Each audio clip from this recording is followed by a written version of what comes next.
વાગરામાં ખનીજ માફિયાઓ પર તંત્રનો હથોડો, મામલતદારના રુદ્ર સ્વરૂપે મચાવ્યો ફફડાટ, એક જ દિવસમાં કરોડોની મત્તા જપ્ત.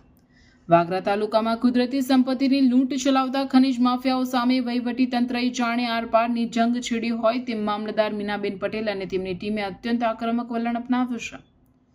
તાલુકાના ગ્રામ્ય વિસ્તારો અને સીમમાં રાત્રિના અંધકારમાં કે તંત્રની નજર ચૂકી બેફામ બનેલા તત્વોના મનસૂબા પર પાણી ફેરવવા મામલતદારે રુદ્ર સ્વરૂપ ધારણ કરી એક જ દિવસમાં 2 અલગ અલગ સ્થળોએ ત્રાટકીને ખનીજ ચોરોમાં ભારે ફફડાટ ફેલાવી દીધો છે. પ્રથમ કાર્યવાહીમાં સાયખા નજીકથી કોઈપણ પાસ પરમિટ વગર બિનઅધિકૃત માટીનું વહન કરતું હાઈવા ડમ્પર ઝડપી પાડ્યું હતું. આ કાર્યવાહીની શાહી હજુ સુકાઈ ન હતી ત્યાં જ મામલતદારની ટીમે ઓરા ચોકડી પાસે જાણે સર્જિકલ સ્ટ્રાઇક કરી હોય તેમ ગેરકાયદેસર રેતી ભરેલા વધુ 2 હાઈવા ડમ્પર દબોચી લેતા ખનીજ માફિયાઓમાં નાશભાગ મચી ગઈ હતી.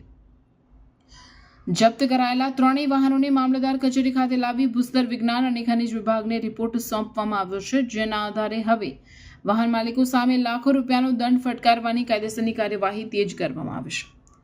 ઉલ્લેખનીય છે કે હજુ થોડા દિવસો પૂર્વે જ ભરૂચ એસડીએમ અને વાગરા મામલતદારે અલાદ્ર નજીકથી માટી ખનનનું મસમોટું કૌભાંડ પકડી પાડ્યું હતું અને હવે એક જ દિવસમાં બેક ટુ બેક દરોડા પાડી તંત્રએ સ્પષ્ટ સંકેતો આપ્યા છે કે સરકારી મિલકતની ચોરી કરનારાઓને હવે બક્ષવામાં આવશે નહીં.